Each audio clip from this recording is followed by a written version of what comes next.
Welcome back, reporter panel time. Let me introduce them to you. Bloomberg, Washington correspondent, good friend of mine, Jeff Mason, Washington bureau chief for the Atlanta Journal-Constitution, also a good friend of me and the show, Tia Mitchell. Great to have you both here. Tia, I always want to talk to you about Georgia politics. Big day on Tuesday, the runoff, and talk to us about the Senate campaign. Jon Ossoff, the sitting Democrat, looking stronger, it seems. Yeah, there's been a lot of media coverage lately that Ossoff's in a good position for a few reasons. Number one, the Republicans have a contested primary. There is no clear front runner. The candidate on the Republican side who's polling the best is Congressman Mike Collins, but still around 30%. You've got a lot of undecided voters. They're duking it out. They're criticizing each other. And, you know, Republicans say while they're fighting amongst themselves, Jon Ossoff is riding high. He's talking about all the money he's got in appropriations for all these rural counties. He's raising lots of money, more money than any other candidate on the ballot in 2026. So he's not only focusing on Atlanta and the suburbs, but he's going statewide. Yes. And, you know, there are places in rural Georgia that he's going to and saying, here's your check because I fought for you and got, you know, appropriations, earmarks in the budget. So, and he doesn't have to put up with, I mean, yes, the Republicans are criticizing him, but they're spending a lot more time criticizing each other. So he's just kind of floating along with no primary. Jeff, you and I spent a lot of time at the White House. You know, this is a heavy week for the president and his administration.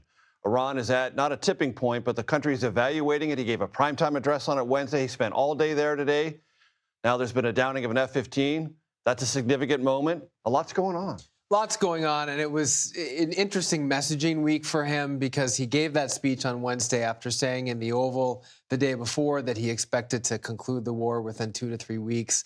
I think he wanted to underscore that the next night in the big address and probably try to goose markets a little bit, bring those oil prices down, get the stock market back up where he's happy to see it. And instead, it did the exact opposite because he did what he's done this entire time, which is give contradictory messages. In addition to repeating the 2 to 3 week timeline, he also gave sort of escalatory language by saying, if they don't make a deal, we're going to do this, we're going to do that. Stone Age references. Yeah, pretty intense stuff. Which is, yeah, I mean, very sharp rhetoric. So for a while, it appeared that this administration would keep its cabinet together. Most of the conversations I had on the Hill, at the White House, were like, we're going to ride it through. Probably nothing until after the midterms.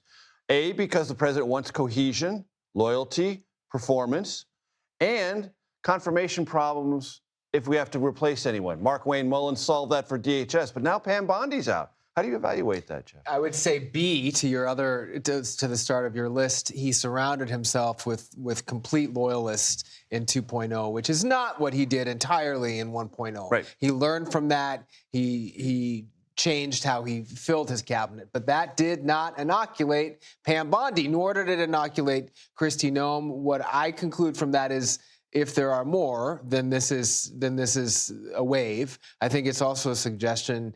Or a proof, really, that he's frustrated generally, and he's taken that out on his cabinet, on his allies, on everyone around him. And Tia, Pam Bondi, if she were sitting here, would probably say, I did all I could on the loyalty front. She did? Yeah, she's very loyal. I think, to Jeff's point, I think he's looking at the polling numbers. He's getting frustrated that things aren't going his way, and he's willing to take it out on people who maybe are loyal in rhetoric, but he hasn't liked the way their actions have played out in the public. Pam Bondi had that, and Kristi Noem, quite frankly, both did not do well when they had to answer questions from members of Congress.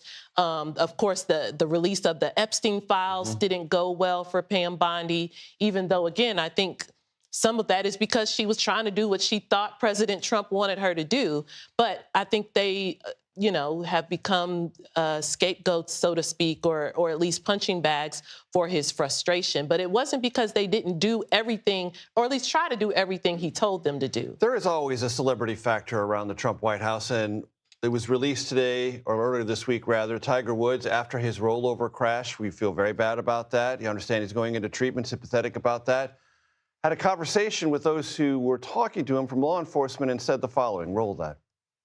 Just keep you down here with us, please. Yeah, I was just talking to the president. Oh, sure.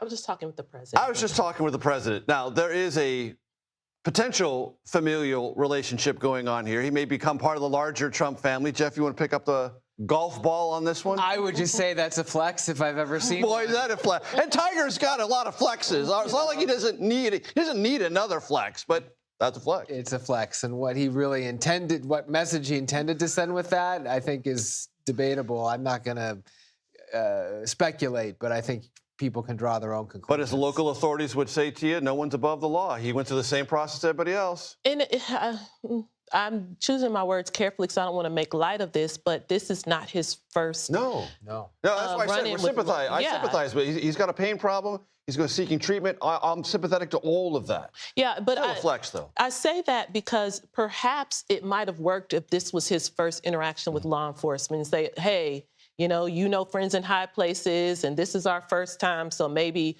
we can cut you some slack. But I don't think anyone in law enforcement, because he's a repeat offender, so to speak, I don't think they want that on their shoulders. So there is no slack to be cut for you, Tiger Woods. Same process for Tiger Woods. And the same process always here. The candy does not eat itself. Grab some on the way out. Jeff Mason to you. Always a pleasure. Thank you so much.